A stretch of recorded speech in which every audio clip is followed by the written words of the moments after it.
you can all hear me without the microphone. If I drop my voice levels and your energy levels at some point, please let me know. Thank you very much for the invitation to come here. I had no contact with Ustinov College prior to this.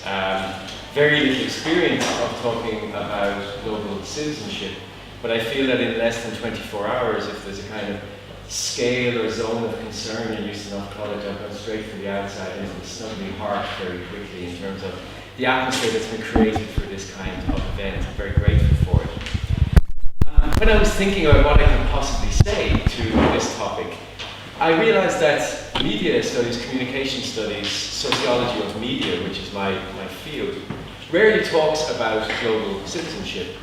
But it does, of course, talk about the construction and the experience of the global quite intimately as a subject area.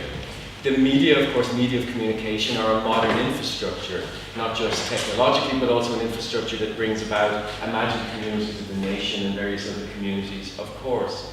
It's very difficult to think about globalization without networked communications. So in many ways, how people think about, how they live with, how they use the media overlaps in very interesting ways with these discussions about global citizenship. The question for this panel, who is the global citizen, is in many ways a question that media audiences, media users are asking themselves every day. Of course, it's also very central to metaphors that have been developed to think about global media. Global village is one of the most obvious, Marshall McLuhan's much misunderstood idea. But an idea that I'm going to use today, which I think is far more relevant, is an idea put forward a few years ago by the late LSE media sociologist Roger Silverstone, who talked about global connected media as what he called a media polis. The mediated public space, he said, for contemporary political life increasingly finds its place both at national and global levels. Now, when he talks about this idea of a media polis, he has two imaginaries in mind. The first is, if you like, of an urban space. It's media as a city. We experience it as a space of flows, a space of exchanges, pathways that we sometimes navigate and sometimes follow.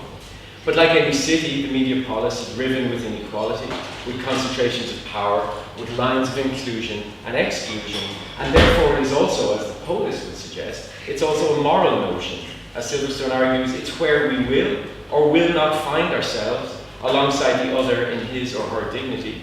It is where we will or will not hear a discourse of multiple voices. It is where we will escape or not the consequences of the failures of representation or recognition, as we heard this morning. So when I accepted to do this talk and to think about what is it that I'm researching that could in any way speak to the topic, I realized that thinking about the immediate aftermath of the attacks in Paris from the 7th to 9th January 2015 was an event, a global media event, as I call it, which brings these questions of dignity, of multiple voices, and of failures of representation up as central issues for us to discuss. When I initially started to look at this media event, what attracted me to it, and also what appalled me in some ways, was the sheer extent of the responses. How this quickly became about a range of interlocking issues that were discussed in very often uncomfortable and conflictual ways, and that took on a range of different significances in a kind of transnational public. So my talk today is not really about politics in France. It's not really in any detail about the newspaper Charlie Hebdo, although of course we need to talk about these things in ways that don't lose their specificity, so I'll be talking about some of these aspects as well.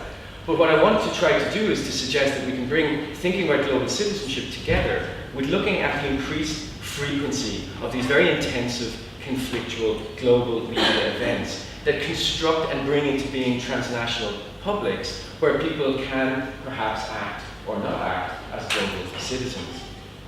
Now, I was very inspired by Oakley's talk earlier because the issues that she brought up, when she talked about, for example, the importance of narrative imagination, the tension between recognition of shared humanity and situatedness are very central to what I'm going to talk about here.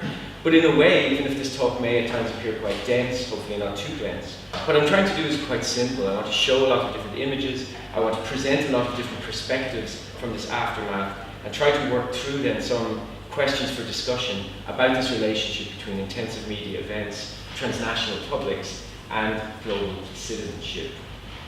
So,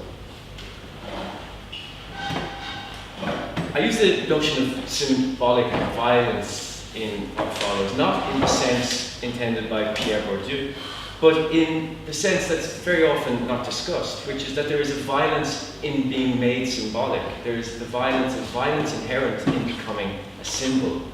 Speaking in advance of the publication of this first edition of Charlie Hebdo since the attacks of January 7th, 2015, the cartoonist Renaud Luzière, or Luz as his pen name goes, remarked that the current symbolic weight is everything Charlie has always worked against. It destroying symbols, knocking down taboos, setting fantasies straight. In his opinion, Charlie Hebdo within a week had become freighted, weighted down with interpretations and projections. It was a burden of symbolic weight that compressed Charlie Hebdo into a singularity. It could become something, if you like, that was made stand for things that it was partly, and was not. His idea, I think, of symbolic weight is tragic, obviously, in the context, but it's also very insightful.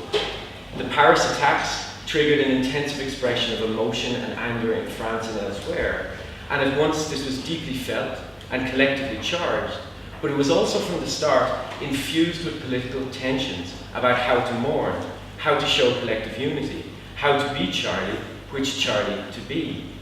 This wave of emotion was soon folded into a larger tide of explanation, storytelling, framing, as global media tried to make sense of the act and make sense of a magazine that few journalists actually knew much about previous to this. And some of you may have come across, for example, this Berliner Zeitung tribute front page, where one of the issues over here in the bottom left-hand corner is actually something they simply Googled. It's an anti-Semitic attack on Charlie Hebdo. It's not a Charlie Hebdo cover at all. It suddenly found itself becoming associated with the magazine. I think these discourses or these dynamics of cut and paste and how images are traveling and their political impact are very, very important in understanding what I'm going to talk about today. This tide of explanation and storytelling quickly then became a contest over the symbolism of Charlie Hebdo, what it said about our values, our freedoms, our democracies, and I use our in inverted commas. Any attempt, I think, to analyze these days and its aftermath has to think about this symbolic becoming. It produced, I want to argue, Charlie Hebdo as a screen that was projected onto. The question is why? Why did it become a mediating object for a knot of political tensions, interpretative conflicts in what is, after all, an unevenly fascinated world? In noting the extent of this comment and this disagreement over what happened, how it happened, who was Charlie really, and what was involved in identifying as Charlie or not as Charlie, the writer Kaylin Wilson Goldie says that perhaps this ever-expanding mass of storytelling, which is messy and oversensitive and argumentative as it may be, is truer to the experience of these events around the world, where reactions have been everywhere mixed, are nowhere the same, not even in the minds of a single person, to say nothing of the popular imagination of a single place. This idea of a mass, a mess of storytelling, takes us directly to Silverstone's idea of the media polis. It reminds us that such global events take shape across different interpretative spaces, where interpretative spaces do not map onto nation states. And it happens increasingly within the always-on social environment of connective media, or social media if you prefer. Given this kind of almost uncontainable messiness, and we talked about messiness earlier, how this event took on divergent significance in different places, we have to, at the start, confess that we can't artificially shut this messiness down. We have to embrace it, but that, of course, can always be a starting point, or as we just say, it's complex, and move on. I began thinking about this aftermath as it unfolded, because I study the media. This was a lethal attack on the media, because I'm interested in the political effects and consequences of these kinds of events, as I said at the start, but also because I felt like a bewildered witness. I was watching, if you like, as these attacks rapidly became bound up in what I want to call a kind of spectacle of identification and disidentification, of ideological differentiation and moral antagonism. So the question is, it seemed to me, why did this particular event come to be so heavily invested and contested in symbolic terms? Oops, I have to keep remembering to turn the page. I'm going to focus, there are many ways in which we could investigate this, there are many places in which we could start telling a particular, or start a particular analytical narrative from. And as I said, I want to really think about the media dimensions more than any others in this talk. Because if we talk about global citizenship, we are, as I said, talking about how people experience the global as the world. The aftermath of the attacks of Charlie Hebdo are an acute example of the increasing frequency of these intensively mediated global events, that because they seem global, actually challenge what it means to think globally. Or Mackenzie Wark puts it much more elegantly than I can when he says that what he calls weird global media events, they're not only global in appearing to speak of a world somewhere in difference reigns, but it does produce an image of the global for each of the interpretative spaces it touches. Images rendered incomparable by the different ideological narratives that rule in these domains. So in thinking about ideas of global citizenship that we've heard discussed today, as a process of working in and with layers of interconnection, I want to try to capture something of this weirdness that Mackenzie Wark talks about. And I'll do that in 3 short sections where I'll try to generate some questions then for discussion. I want to look at what it means to talk about the attacks as an event, not just as an occurrence, but as an event. I want to look then at the question of mourning and solidarity in transnational publics. And then I want to finish with, I think, one of the most conflictual sort of normative and political issues that came out of this, which is around what do we mean by free speech, freedom of expression, the differences between these, and so forth. And what does that mean in a context where everybody, theoretically, is communicating all the time? It's beyond the scope of this talk, of course, to go in detail into many of the contextual political elements, dimensions of this event. But I want to mark one important aspect, which is how a symbolic dimension was wired into these acts of violence themselves right from the start.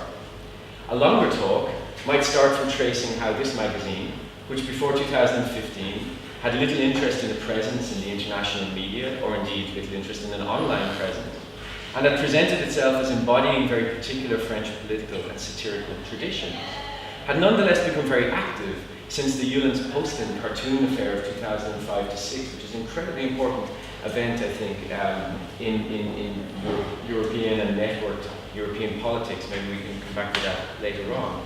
But since then, there's been very much a transnational political struggle as to the limits of freedom of speech, and increasingly a struggle where media actors themselves, newspapers, journalists, have taken on a role of as an activist, as a proselytizer for certain understandings of freedom of speech. And we'll come back to this in conclusion. This, in part at least, explains how a culturally quite important and resonant, but minor and financially struggling magazine became a strategic target for violence. The violence that was visited on the offices of Charlie Hebdo was fascist, in that its intent was to cleanse ideological enemies, but it was also something else. In the Charlie Hebdo of the 25th of February 2015, the second one produced after the attacks and the first one to discuss the attacks, several articles are given over to explaining what's called the Muslim problem with images of the Prophet. In an article entitled "The Jihadist and Muslim on the Sofa," the psychiatrist Gerard Bonnet explains that a Muslim objects to caricatures of the Prophet because, and I quote, "he remains in an infantile state. He confuses the real and representation. It's like the primitive that believes that photography steals his soul. It's an enormous regression."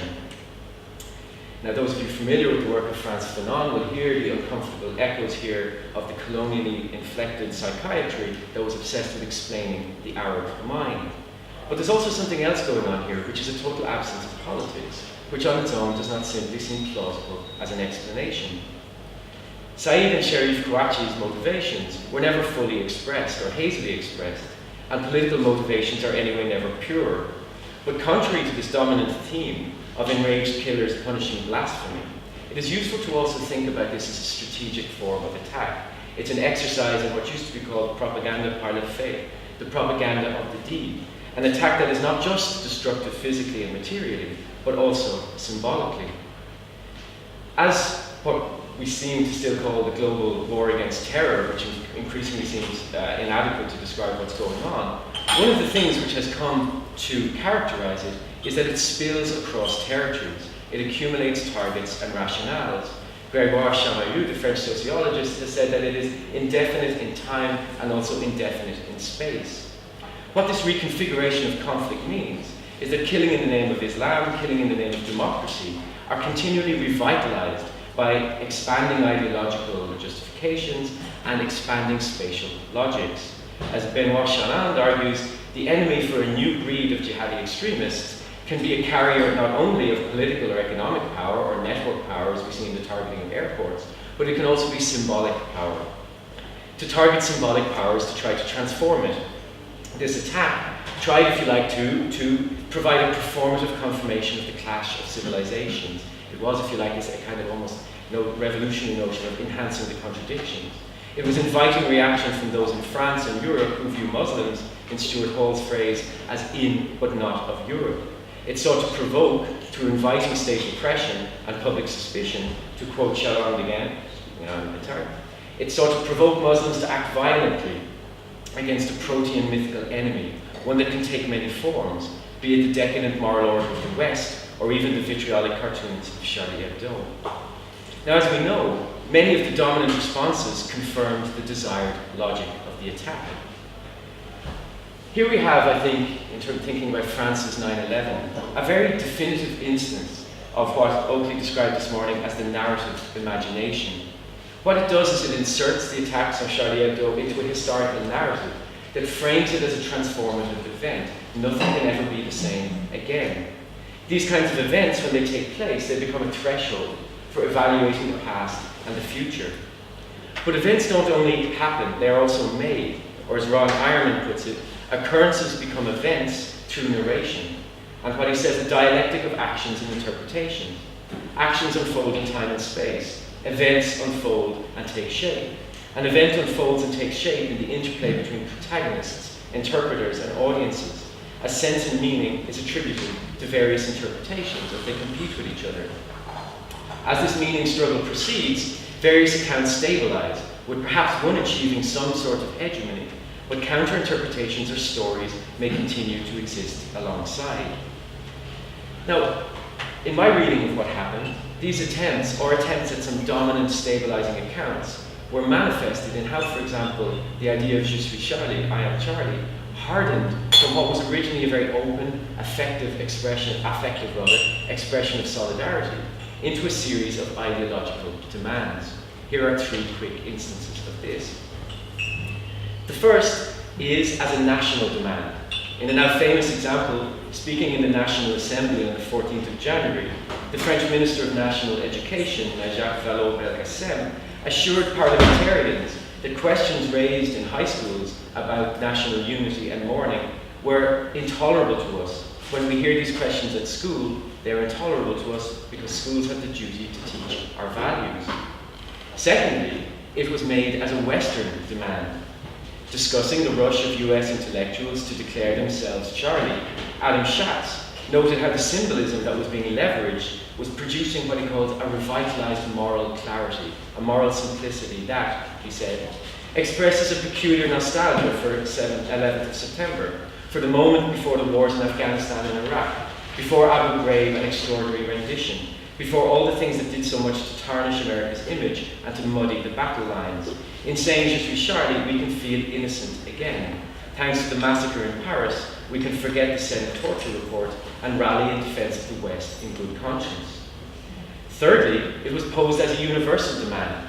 Many campaigns were launched, calling on newspapers and other media outlets to republish Charlie Hebdo's cartoons of the Prophet Muhammad as a form of symbolism. These are the values, Timothy Garton Ash argued, in launching one such campaign. These are the values that define us. Therefore, all the media of Europe should respond to the Islamist terrorist assassinations in Paris by coordinating publication next week of selected cartoons and a commentary explaining why they are doing this. A week of solidarity and of liberty, one in which all Europeans, including Muslims, reaffirm the commitment to free speech, which alone enables us to combine diversity with freedom. Now, these three small vignettes, I think, are of dominant assumptions that this event is a historical threshold, could be unifying and should be unifying. Of course, something very different happened. The becoming symbolic of Charlie Hebdo became conflicted in a very accelerated way precisely because these attempts to fix at symbolism were resisted, of course, very predictably. For example, the demand in France to be Charlie and to discipline those who would not be focused attention on the conditions of inequality and relentless political hostility to those citizens of the Republic who could never, under conditions of profound and disavowed racialization, actually be accepted as Charlie. The demand to lift the event out of the lethal disorder of the war on terror and simply feel the moral clarity was countered, for example, by the writer Theo Cole, who pointed out that the West is a variegated space in which both freedom of thought and tightly regulated speech exist, and in which disavowals of deadly violence happen at the same time as clandestine torture. The sight of world leaders responsible for the deaths and detention of journalists joining arms in Paris during the Rally for National Unity ensured that any discussion of free expression was constantly shadowed by accusation of hypocrisy and double standards. So these accounts, if you like, to return to Ron Ironman's ideas, could not stabilize because the symbolic fixing of Charlie Hebdo activated very profound political antagonisms that have been gathering intensity for years, with the result that responses came to occupy this kind of discursive space that was both about Charlie Hebdo and also not at all about Charlie Hebdo. And I think this dynamic accounts for so much of the bitterness in the aftermath. But to understand this further, I think, we need to introduce something more, which is not just the ideological positions, but the dynamics of complex transnational media cultures and how they mediate these particular tensions. Immediately after the attacks, Charlie Hebdo's website went down and came online some hours later with this very simple logo, designed by the French artist Joachim Ronsin.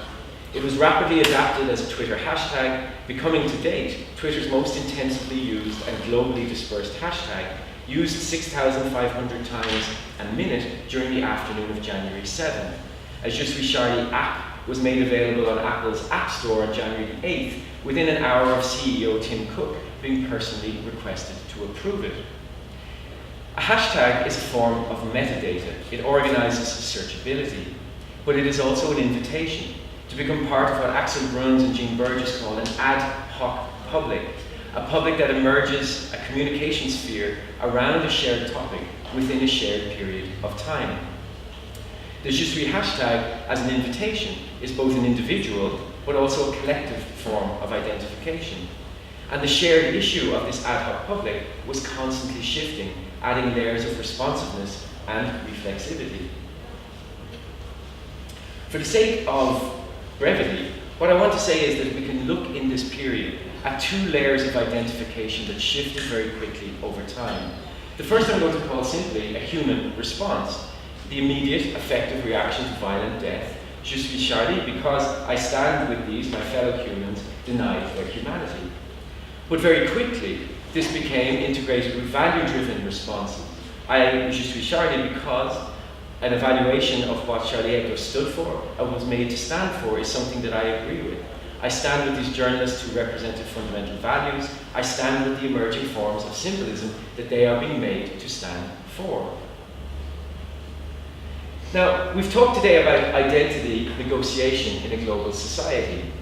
I want to say that this kind of dynamic adds another layer as the invitation to identify how it was understood, the forms of identification it was held to propose, became very complex and very disputed. What Charlie was held to stand for shifted, and so the responses to identify shifted also.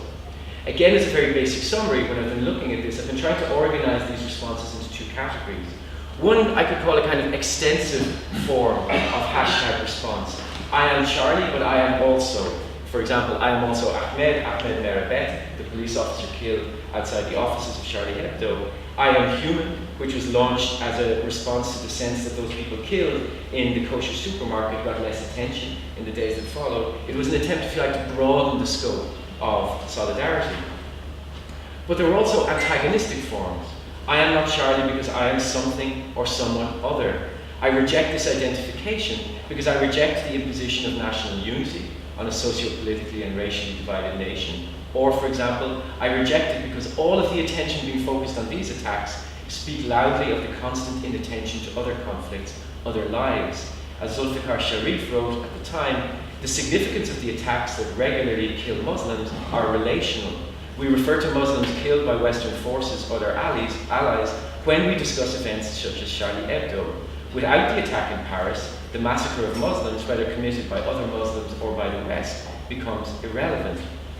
In other words, the adaptation and rejection of this shifting je suis identification provided this kind of space to critique and reject certain news values, political calculations, cultural frameworks through which this kind of relative value of lives is calculated and enforced. The tension, however, is that it appeared to do so by rejecting, by negating expressions of solidarity with Charlie Hebdo, or in the terms that we use today, in insisting on the need to think about the limits of empathy, which are often on display. It was accused of limited empathy in turn, of crowding out the space of human response. But once again, we need to add in the communicative form to the political here.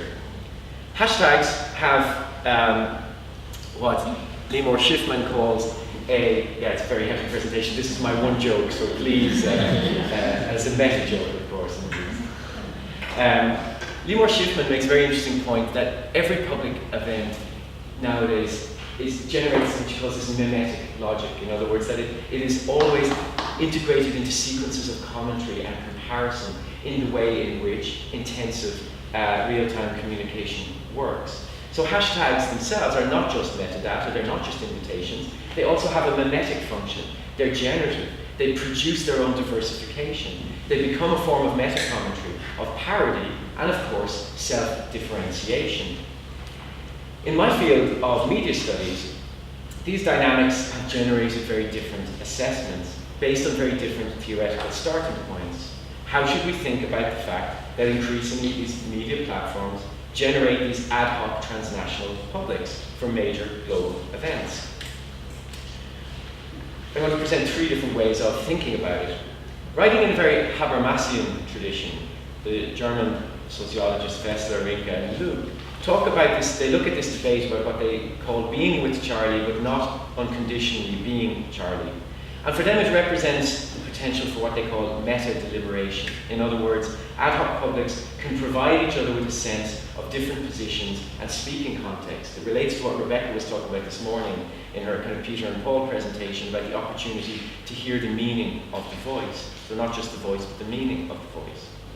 In another assessment, drawing on a different tradition, less about deliberative communication and democracy, and more about the ritual function of communication, Massimo Leone argues that instead, what happens in these kinds of events is that people risk being less actors and more being what he calls blind contrarians. In other words, people's opinions are not so much about what's actually happening and more generated through a desire to differentiate themselves, if you like, a form of identity performance. If everyone else is Charlie, I better be something different.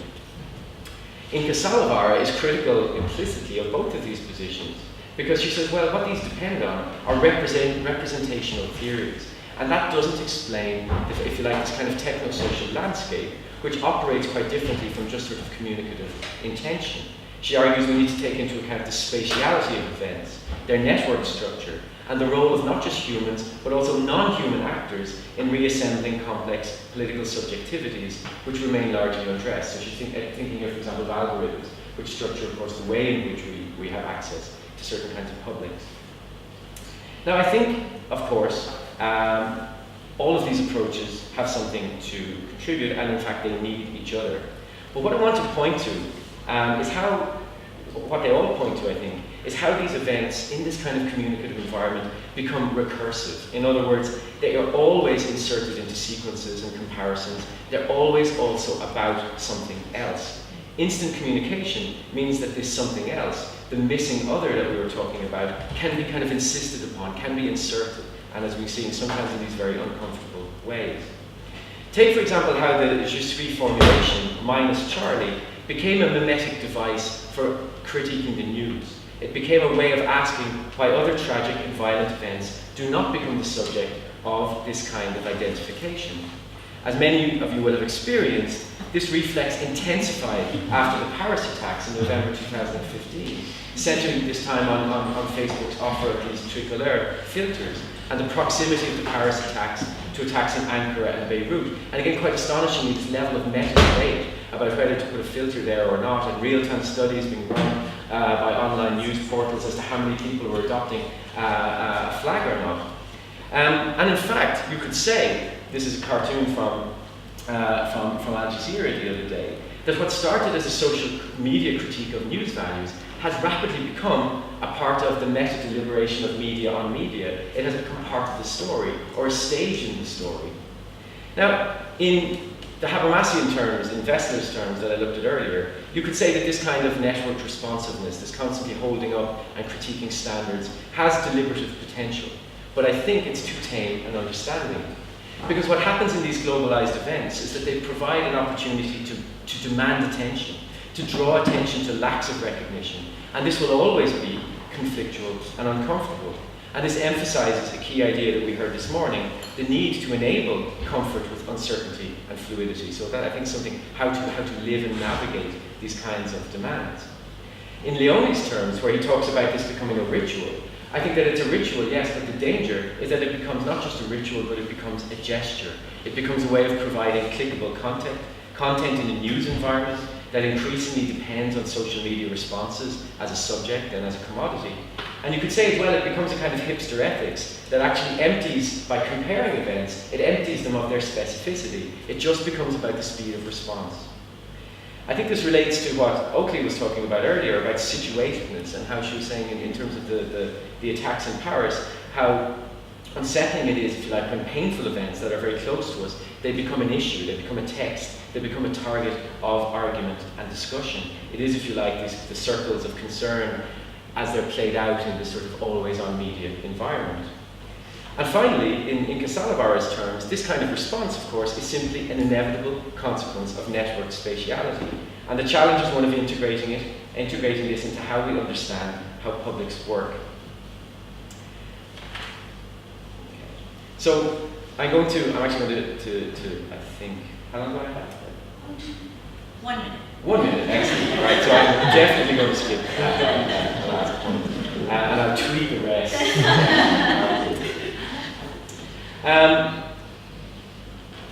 Based on this kind of, if you like, event infrastructure, what I wanted to then talk about was the way in which this event then became about freedom of expression. Of course, it became about freedom of speech and freedom of expression for very good reasons. This was an attack on freedom of the press. But it wasn't just an attack on the freedom of the press, as it tried to make out. It was also a terrorist incident. It was also a political act.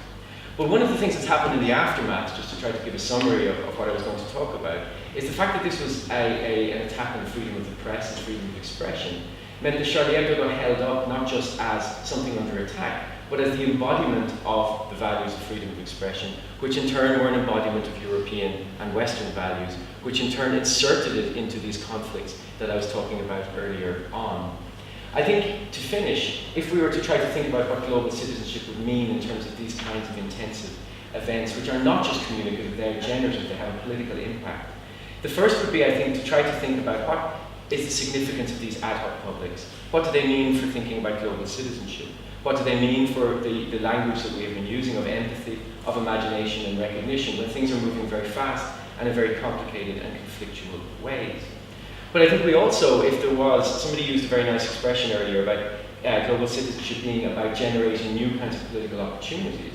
One of the political opportunities I think that needs to be generated quite rapidly is a way out of a discussion about freedom of speech, which is either you're for it or you're against it.